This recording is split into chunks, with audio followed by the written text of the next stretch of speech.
Question start करते हैं। 26 मैंने कल करा दिया था आपको।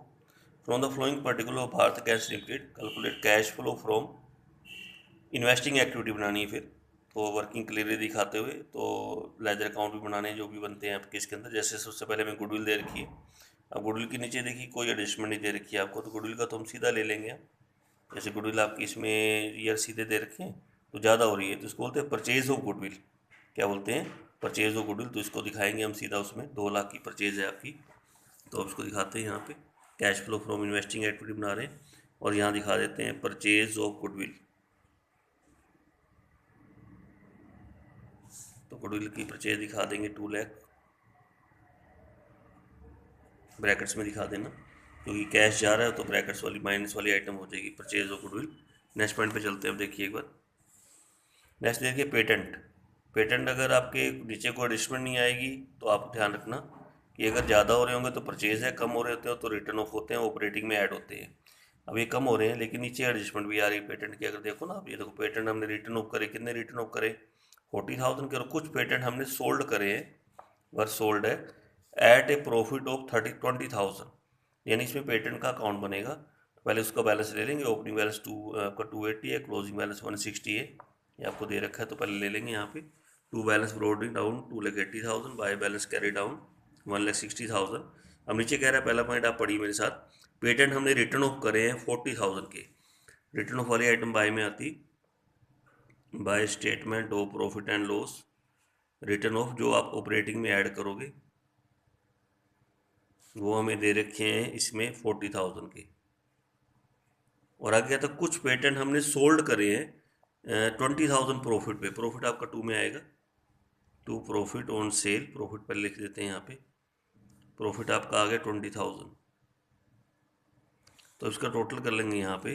टोटल आपका 3 लाख बन जाएगा, यहाँ भी हमारा 3 लाख आएगा। तो 3 लाख में से ना हम इसको लेस कर देंगे 2 लाख को, तो हमारी सेल आ जाएगी by bank. By bank sale, हमने सेल कितने में करा, ये सेल आपकी आएगी 1 लाख की। सेल अगर दी होती फिर हमारा वो आ जाता कितना रिटर्न ऑफ करा। ठीक है, तो सेल हम कहाँ दिखाते हैं, इसमें इन्वेस्टिंग में सेल दिखा देंगे यहाँ पे, सेल ऑफ पेटेंट।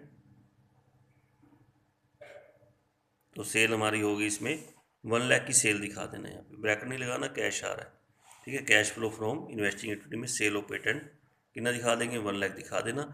अच्छा, जो बाकी आइटम इसके अंदर है, जैसे आपका रिटर्न ऑफ है ये तो ऑपरेटिंग में ऐड होता है, प्रॉफिट आपका ऑपरेटिंग में क्या होता है, लेस होता है। लेकिन हम क्या बना रहे हैं, खाली इन्वेस्टिंग एक्टिविटी बना रहे हैं ना, इसके अंदर सिर्फ हम वो दिखा देंगे, सेल सेल दिखा देंगे। ठीक है, नेक्स्ट पॉइंट पे आ जाते हैं। नेक्स्ट पॉइंट आपका मशीनरी का दे रखा है। मशीनरी में आपका पहले 1020 है, फिर 1240 है। तो नीचे मशीनरी की एडिशमेंट भी दे रखी है, देखो है ना यहाँ पे, यानी इसमें कौन सा अकाउंट बनने वाला है, मशीनरी अकाउंट बनने वाला है। और इसमें देखो अब आपका ना डेप्शन अकाउंट नहीं बन रहा, डेप्शन का ओपनिंग क्लोजिंग बैलेंस नहीं दे रखा है, यानी एक ही अकाउंट बनेगा। कौन सा अकाउंट बनेगा, मशीनरी अकाउंट। और इसके अंदर जो डेप्रिसिएशन आता है ना, फिर ड्यूरिंग द ईयर वाला आएगा, वो वाला नहीं आएगा जो सेट्स के अंदर लगा हुआ है। लेकिन अगर 2 अकाउंट बन रहे होते तो जो सेट्स के अंदर लगा होता है वो लिखते हैं, वो फिर यहाँ ट्रांसफर होता है डेप्शन अकाउंट में, फिर वहाँ से करंट ईयर निकल के आता है। ठीक है, ये ध्यान में रखना। जब आप सिंगल अकाउंट बनाओगे मशीनरी का, जैसे एक सिंगल अकाउंट बन रहा है, तो इसके अंदर सिर्फ करंट ईयर वाला डेप्शन आएगा, एक ड्यूरिंग द ईयर वाला वो मत लिखना जो एक्यूमुलेटेड वाला होता है। ठीक है, वहाँ उसका रिटर्न आउट निकाल के बस उसकी परचेज सेल निकालेंगे, कितना प्रॉफिट हुआ या कितना क्या हुआ, लॉस हुआ। अब जैसे नीचे एडजस्टमेंट दे रखी, पढ़ते हैं एक बार। ये मशीनरी की कॉस्टिंग क्या थी 140, डेप्शन कितना प्रोवाइड किया 60। अब ये डेप्शन नहीं आएगा इसके अंदर, जो इसके अंदर ना, और उसको सोल्ड कितने में कर दिया 50,000 में। और depreciation charge during the year कितना देर, अब ये डेप्शन हम लिखेंगे देखो 140 इसके अंदर। तो बाय डेप्रीशिएशन जब आप डालोगे ना इसके अंदर, पहले तो ओपनिंग बैलेंस 2 में, क्लोजिंग बैलेंस बाय में लिख लेना। तो बाय डेप्रीशिएशन 1,40,000 डालेंगे, फिर बाय बैंक सेल करेंगे। सेल हमारी हुई है, सेल दे रखी है 50,000 की सेल है। अब हम देखेंगे प्रॉफिट हुआ है, क्या हुआ, लॉस हुआ। अब उस डेप्शन का यूज़ करेंगे प्रॉफिट और लॉस निकालने की।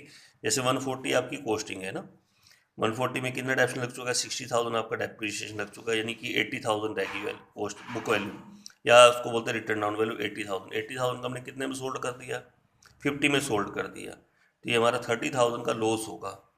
तो बाय लॉस ऑन सेल 30,000।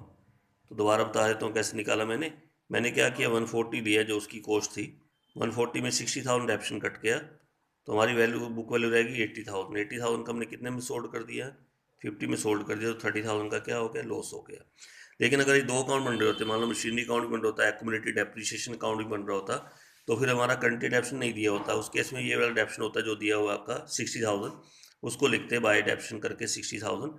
वो 60,000 आपका एक्यूमुलेटेड डेप्शन में ट्रांसफर होता है 2 में, वहाँ से हमारा करंट डेप्शन निकल के आ जाता है। ठीक है, ये ध्यान में रखना। अब इसका टोटल कर देंगे यहाँ पे, तो ये टोटल आपका बन गया यहाँ पे 14,60,000।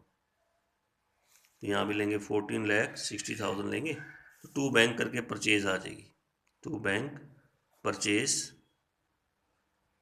और परचेज आएगी निकल के हमारे पास 4,40,000। तो इसको हम लिख दें यहाँ पे, तो परचेज दिखानी है इसके अंदर, इन्वेस्टिंग के अंदर purchase of machinery, purchase of machinery. तो परचेज हमने की है 4,40,000 की, ब्रैकेट लगा देंगे। फिर हम दिखाएंगे सेल ऑफ मशीनरी, सेल इसमें आएगी। सेल हमारी ने की है यहाँ पे 50,000 की सेल है, ब्रैकेट नहीं लगाओगे आप।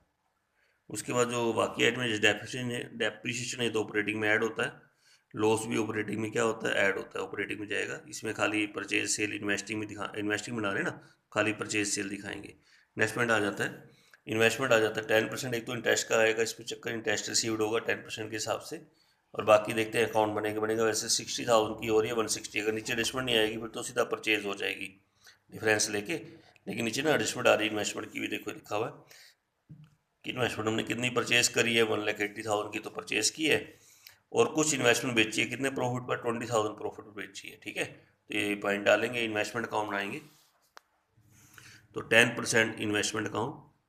बाकी इंटरेस्ट वगैरह का कोई इसके अंदर नहीं आएगा, वो तो इंटरेस्ट तो हमारा सीधा उसमें लिखा जाएगा, वो हम निकाल देंगे। यहाँ से हम परचेज सेल देखते हैं पहले। एक तो हमने किया, इसमें लिखा हुआ है परचेज की है, तो टू बैंक करके क्या डालेंगे हम यहाँ पे, परचेज दिखाएंगे। तो परचेज हमारी आएगी इसके अंदर 1,80,000 की परचेज दिखा देना यहाँ पे। ठीक है, तो टू बैंक परचेज 1,80,000, और कुछ इन्वेस्टमेंट सोल्ड करिए, कितने प्रॉफिट पर, 20,000, तो प्रॉफिट दिखाएंगे यहाँ, two profit on sale, profit हमारा है 20,000 का, यहाँ दिखा देंगे। तो यहाँ बाय बैंक,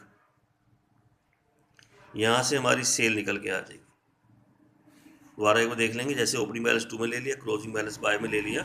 उसके बाद हमने यहाँ पे टू बैंक करके परचेज दिखानी है। पहले टू बैंक करके कितनी परचेज की, 1,80,000, और कहता है कुछ इन्वेस्टमेंट सोल्ड करिए, कितने प्रॉफिट पर, तो प्रॉफिट आपका 20,000 यहाँ डालेंगे, यहाँ से हमारी सेल निकल के आ जाएगी। ठीक है, अब आप टोटल करेंगे, यहाँ पे टोटल हमारा बन जाता है, यहाँ पे ये आपका आ जाएगा 2,60,000, यहाँ भी 2,60,000 लेंगे, तो ये हमारी सेल आएगी। सेल हमारी निकल के आएगी यहाँ पे 1 लाख की आपकी सेल आ जाएगी। अब सेल आ गई, ये आपकी परचेज आ गई। परचेज सेल को कहाँ लेते हैं हम, इन्वेस्टिंग में, यहाँ दिखाएंगे। एक तो सेल ऑफ इन्वेस्टमेंट,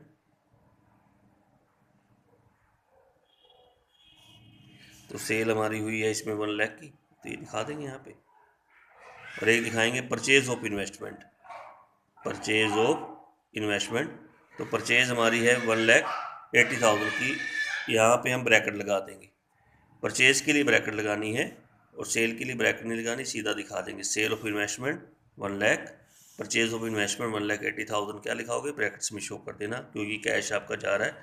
बाकी जो प्रॉफिट हुआ है वो तो आपका ऑपरेटिंग में लेस होता है, ऑपरेटिंग में क्या होता है, लेस होता है। तो ये अब इसमें तीनों अकाउंट आपके बन चुके हैं। अब यहाँ पे बाकी जो पॉइंट दे रखे हैं, एक तो आपके दे रखी है इन्वेस्टमेंट इन लैंड, अब इसकी कोई एडिशमेंट नहीं है, तो इसका सीधा देखेंगे 1 लाख का, 1 लाख को चेंज तो नहीं हुआ ना, छोड़ दीजिए, ये इसमें नहीं आएगा। जब चेंज होता है तभी हम परचेज सेल मानेंगे ना। अब यहाँ पे उसके बाद आ रहा है शेयर ऑफ एमरीटेक्स लिमिटेड, अब इसमें भी कोई चेंज नहीं हुआ, इसका भी कोई दिखाने की जरूरत नहीं है। 1 लाख की 1 लाख ही आपकी ये, ठीक है, देखिए 1 लाख का 1 लाख दिखा रखा है। अब उसके बाद बाकी एक दो पॉइंट कर लेते हैं। एक तो ये इन्वेस्टमेंट है आपका, इस पर इंटरेस्ट मिलेगा 10% के हिसाब से, और कुछ नहीं दे रखा हो तो आपने स्टार्टिंग वाले के ऊपर निकालना है। स्टार्टिंग वाले से आपका 60,000 है ना, तो 60,000 का हम कितना करेंगे, 10% करेंगे, तो 6,000 ये हमारा इंटरेस्ट रिसीव्ड बनेगा। यहाँ दिखाएंगे इंटरेस्ट रिसीव्ड,